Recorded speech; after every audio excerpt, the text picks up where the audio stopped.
Hey guys, it's Allie, and this video is going to be more of a serious kind of video.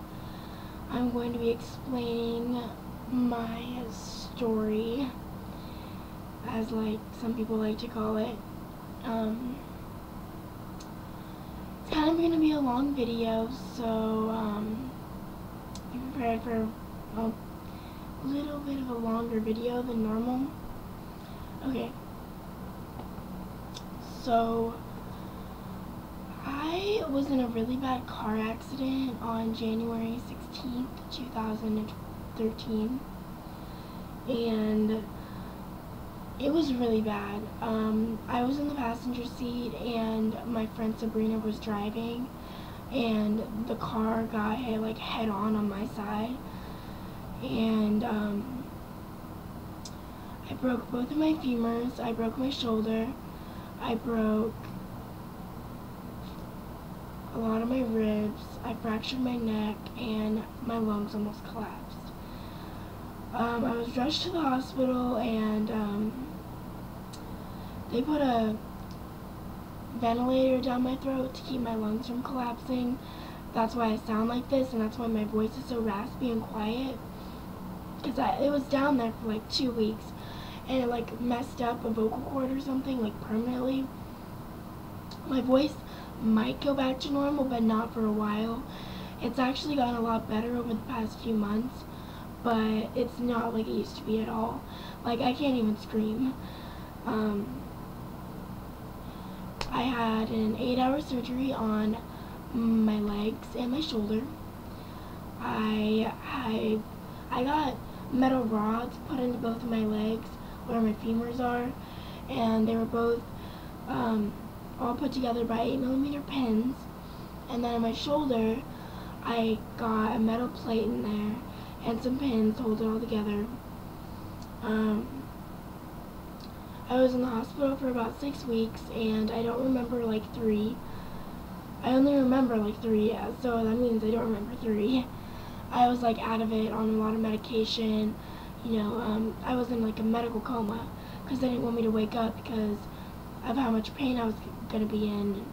They didn't just think it was, they just thought it was better for me to be out and not really like deal with it. But when I finally woke up, I could not believe what had happened. I still don't even really, I don't want to accept it. I don't want to believe it happened, but it did. After I got out of the hospital, I went back to my old ways with smoking weed and drinking and doing a lot of drugs. I wasn't as bad because I couldn't really do much because I couldn't walk for like 2 months. But I still smoked weed, I still tripped acid, I was drinking. It was bad still. And so,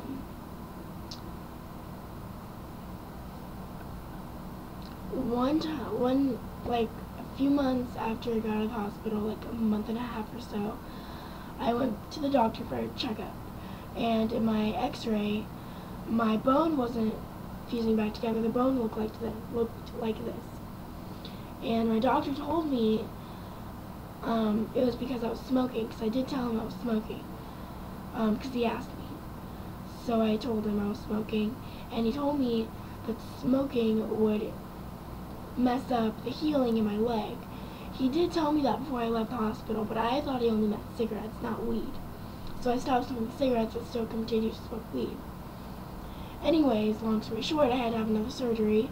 He replaced the 8mm pins with 11mm pins in my right leg. And he told me if I smoked again, like if I was smoking and it didn't heal right again, he would not fix it. So I had to either, 1, stop smoking and heal right, or 2, don't stop smoking and walk crippled for the rest of my life. So I was left with a really hard choice because smoking weed was my life. That's what I revolved everything around, smoking weed. So I stopped smoking weed, I stopped everything, and I'm a totally, completely different person.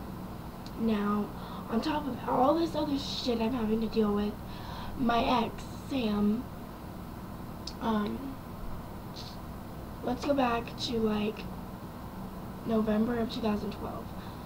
We had been dating since like August, and she broke up with me for this other girl. So I got really, really depressed, and I got really sad, and I took like over 60 pills and tried to kill myself. But I was really bad. I was really severely sick, so I went to the hospital and got it out of me. So I lived, and I got sent to a mental hospital for a week. After that, everything just got really bad with the drugs and the alcohol. I was using people for weed. I was using people for drugs. I was using people to get fucked up. I was using people to get fucked up. I was a really messed up person back then. I was not myself at all. Like, I don't even like to look back on it because of how bad of a person I was. But anyways, after the accident, me and her had talked a little bit and we got back together. And not even a week after I got out of the hospital, she cheated on me with a guy. The same guy that she had sex with when we weren't together. Now, I took her back after that, which I shouldn't have. And we tried and tried and tried and tried. We broke up about, I don't even know how many times in the last in the period of like January or February and April. So I don't even know. I really loved her. I fell in love with her. She's the first person I've ever fallen in love with, and that will never change. But I know that things are better like this because she does things that I can't be around anymore, and she wouldn't give them up for me because that's what she revolves her life around too. And I'm not gonna like, fuck up someone's like life because I want to be with them. So I'm just letting her do her own thing, and it seems like she's really happy. I'm trying really hard to be happy too. It's really hard without drugs and without her. Like, all the things that made me happy are gone now. So I'm having to rebuild my life, and it's really, really hard, but I'm getting through it. And I've lost a lot of people. I've lost a lot of things. A lot of things have been taken from me. It hasn't been an easy ride. This hasn't been an easy road at all. But I believe that God is helping me through this. And now, before the accident, I didn't believe in God. But after the accident, I thought about it, and the only reason I lived is because He saved me. I should have died in that accident. The doctors are so surprised that I didn't die. I had so much damage. I'm surprised. I'm lucky I'm not paralyzed. I'm lucky I'm alive. I'm lucky I'm sitting right here talking to this webcam right now. I am so, so lucky. It's been a really hard road. It's been a really hard time. But I'm getting through it, and I know I can make it. I know I can get through this. It's not going to be easy. It's still going to be hard a year from now. But I know I can get through this. I know I can work through it. I'm a really strong person, and I didn't used to think that at all. I used to think I was a weak person who just needed drugs to get by, and that's who I was. But now I'm a completely changed person, and I'm really proud of myself. And I just want to tell all of you out there who are going through a hard time that you can get through this. You are strong enough to get through this. If I can get through what I had to go through, you can get through what you're having to go through. If anyone needs me, to listen to them, to give them advice, I'm there. Just message me or something. I will listen, and I will try to help you as much as I can. Because I know what it's like not to have anyone. It's really shitty, and it's really sad that I know what it's like not to have anyone.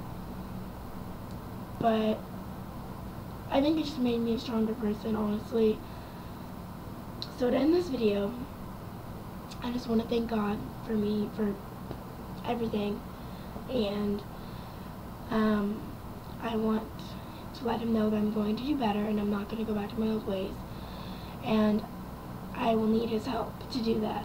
I will need His help through all of this.